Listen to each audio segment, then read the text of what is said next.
back. Big T back on YouTube and things of that nature. In today's video, I'm talking about the iPhone 16 because your boy, you're rocking the iPhone 10. Not too much, not too much. So we're going to see what the iPhone 16 is saying. I'm not going to be too technical about it, talking about the specs and all that. We're just going to see if the iPhone 16 is worth it for the common man, fam. I'm broke. I'm poor. Got bills to pay. Money's tight. But should I touch an iPhone 16? We're going to let Marques Brownlee, the only black tech YouTuber I know, really talk to us about that. Let's see what Marques Brownlee has to say about the iPhone 16. I ain't gonna lie, I swear just yesterday we're on the iPhone 12 and I already at the iPhone 16. It's crazy times out here. It's crazy times out here. Skip. Shout out Marques Brownlee for the video. All right, I'm back. I'm back from Australia, all the way from down under, and I did bring exactly one souvenir with me, but I flew in this morning because Apple said they were going to announce some stuff, and they did. There was an event today, so here's my first impressions. So we got the iPhone 16. iPhone 16. What are we saying, chat? What are we saying? Pink, interesting color. What are we saying? And 16 Pro today, along with new 16 Pro as well. 3 cameras for your head top. Okay. It's looking smooth. It's looking better than mine. I ain't gonna lie, it's looking smooth. AirPods and Apple Watch, and I've got some hands-on and some first impressions for you of all that stuff right here. So let's just start with the new phones. We knew this was coming, right? A very, very minor incremental overall update. But somehow Apple's still got to try to get people to buy it. So what will they do? So iPhone 16 looks very much like iPhone 15. I'm telling you, Apple does not make changes like that, fam. They keep it exactly the same. That looks like iPhone 15. I ain't gonna lie, I wouldn't know because I'm an iPhone 10 right now, so that should look different than mine. But does that not look like an iPhone 15, or am I tweaking? Is that not just the iPhone 15? Are we missing something? Is that not just the iPhone 15? Or maybe I'm cooked. I don't know, fam. But there's some new colors, as you can pretty much always count on. This year, it's ultramarine, which is kind of this indigo. Pretty sick. W teal, color. Pink. Okay, so these are the color options. Not gonna lie. Apple fucked up, fam.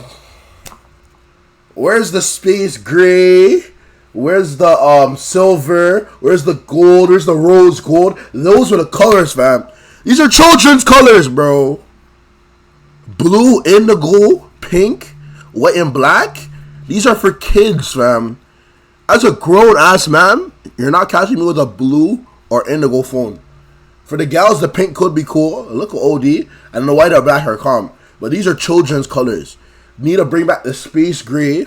What do you guys know? Oh my god, what do you guys know about the space gray phones, fam?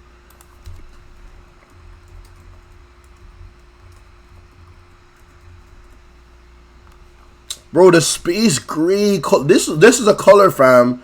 The space gray, the silver, mature colors, fam. Not these children colors, fam. What is this, fam? Black and white. Yeah. And the cameras, instead of being diagonally oriented, are now lined up again next to each other like it was back in the iPhone 10 days. So but same it's like not mine? just a retro touch. That's also so it can shoot spatial videos and pictures now, so the sensors are aligned with each other again. But then everything else, the rounded corners, the size of the regular phone and the Plus phone, the speakers, the antenna lines, everything, just basically the same. Not much new going on here. Saying it's the exact same as iPhone 15. Crazy. But the line right at In Center or Yorkdale for the Apple phone is going to be long as hell. And I'm not going to be in that line. But might touch an iPhone 15 though in the meanwhile though. Because if the iPhone 16 is here, iPhone 15 prices are going to be low. So I might scoop an iPhone 15. But I need you guys to, like, comment, subscribe to the channel. You see what I did there? If y'all don't do that, I can't afford the phone. But if y'all do those 3 things, then I can touch the phone. You see me? Inside, they bumped it up from the A16 Bionic to a new A18, so there's some solid performance improvements in the 20 to 30% range, better ray tracing, and a 2 times faster neural engine and 8 gigs of RAM. Don't know what the hell that means, but for my nerds, y'all Apple Intelligence stuff. Really the most underrated new hardware to me, though, that they talked about is Apple briefly mentioned that these new phones will all have larger batteries. And so that seems to imply that it will actually have better battery life. But also, at no point did Apple ever say any numbers. Not a single number was uttered during the battery section, no graphs or anything like that. So we don't know exactly how much bigger this new battery actually is. And the only numbers we've been able to find is if you look on Apple's compare page for the phones, it said the iPhone 15 would get a battery life of 20 hours of video playback, and this new 16 gets 22. So I'm going to be putting these through the paces. You already know if you want to get subscribed to be among the first to see the full review. Might have to subscribe, not old juke. I need to see the comparison video. So we'll be able to figure out if it's actually a significant improvement in battery in other ways. But as of right now, better battery, sure. And then I never thought I'd say this sentence again, but this new iPhone has 2 new buttons. So first of all, it gets... Okay, so we got more buttons. I remember how crazy it was when they removed the home button, fam. Like, now it's just such a normal thing, no home button. But when they removed the home button first time, fam, I thought that was just the highest, like, the next newest thing they could do. And to see where they gone from that. I remember when they moved the charging, like, the headphone jack. Like, I remember the days they removed the headphone jack, and that was crazy. And we were like, yo, how are you going to, like, listen to music and charge your phone at the same, like, that was a conversation. But then the AirPods, like, it was a whole thing, fam. Like, every time they add certain buttons or take away buttons, like, I remember how crazy the conversation was, but now it's just so normal. So, like, whatever buttons they add here, it's going to be crazy for now. But then that shit's just going to become normalized. When they took away the home button, I generally did not know how, like, phones were going to operate. And now no phone has a home button.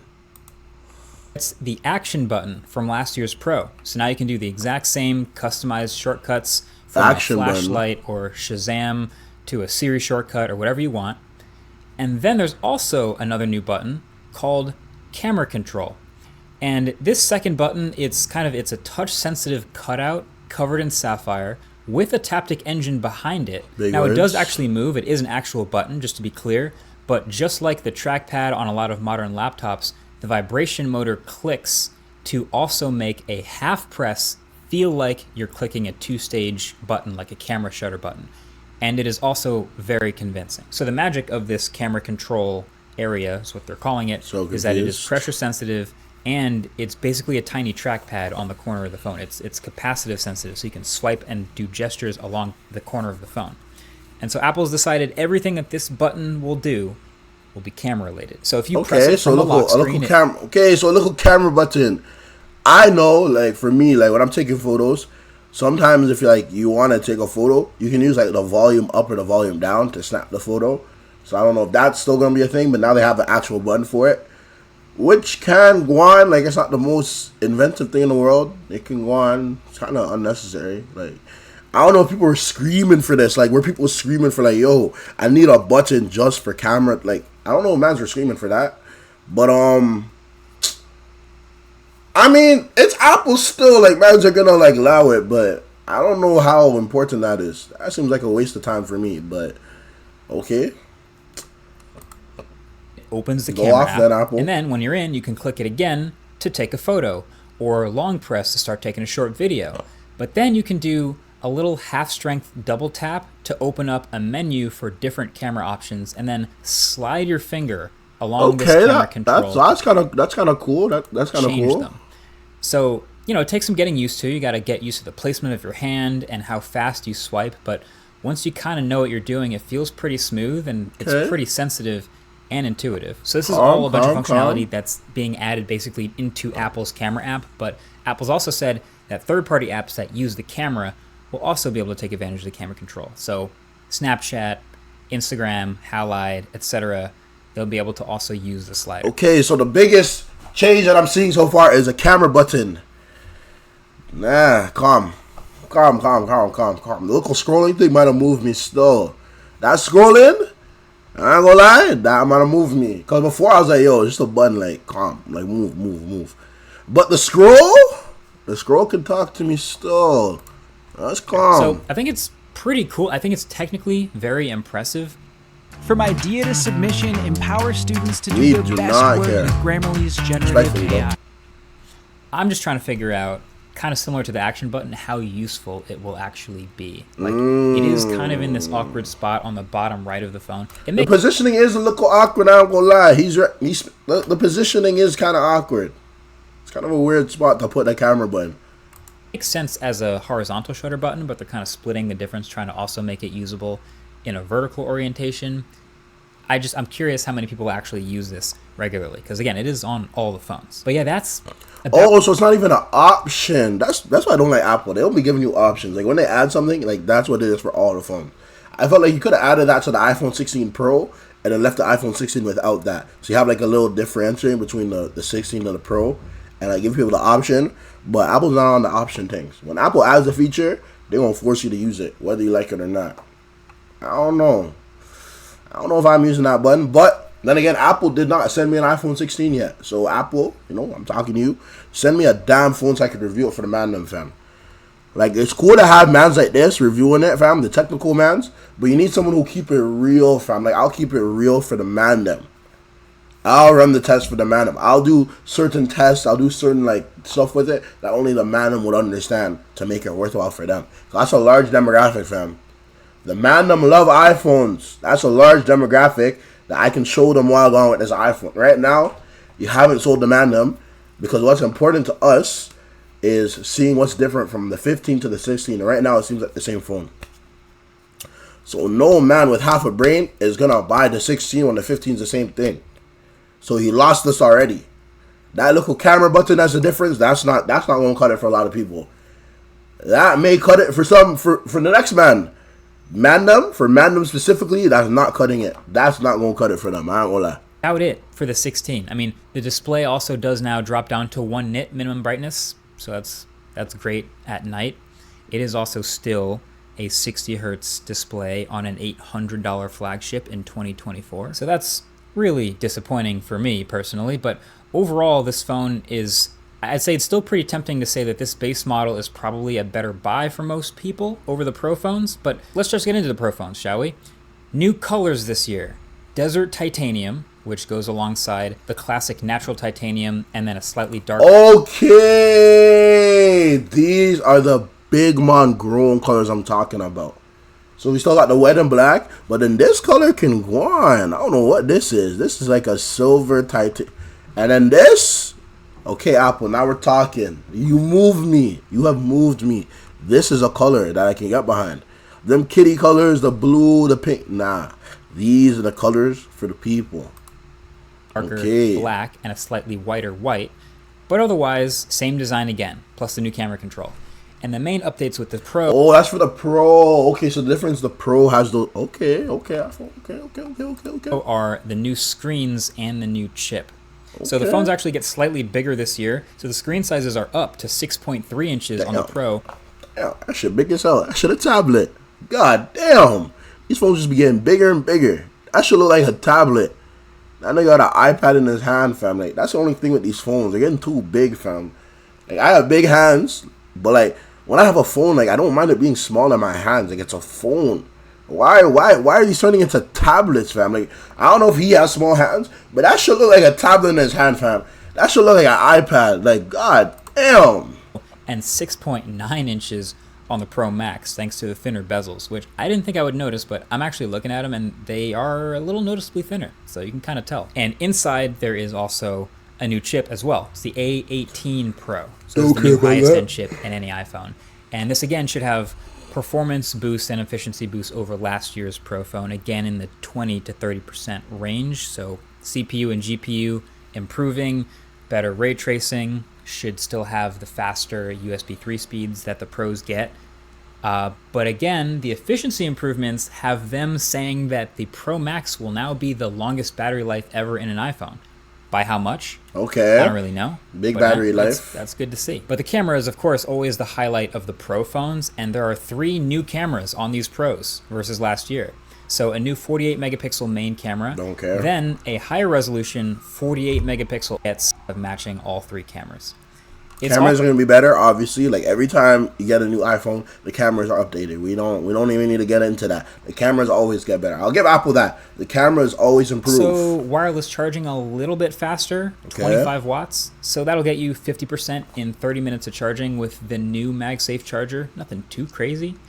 And also 4K 120 FPS slow motion straight out of the cameras now, and that's pretty sick. Now, I'm sure the file sizes will be nuts from the ProRes version of this. Pause, nuts. What do you mean by that? Pause, market. Pause, man. Keep it professional. Pause, bro. Pause. But it gives you really functional files that you can do a lot with. It also totally proves to me that they could handle processing enough to shoot 8K 30, but they're just choosing not to. Now, there was a whole lot of talk. A whole long section of the keynote where they constantly talked about Apple Intelligence. And I mean, they have to because it's a really big deal for them. But the thing is, these phones will launch with iOS 18.0. And that means they will launch with no Apple Intelligence features at all. What iOS are we on? Like iOS 16? 7? Am I tweaking? I don't even keep up with iOS. Wait, hold up. Let me check this real quick. Let me go on my old iPhone 10 and check what iOS we're in. Well, at least I'm on.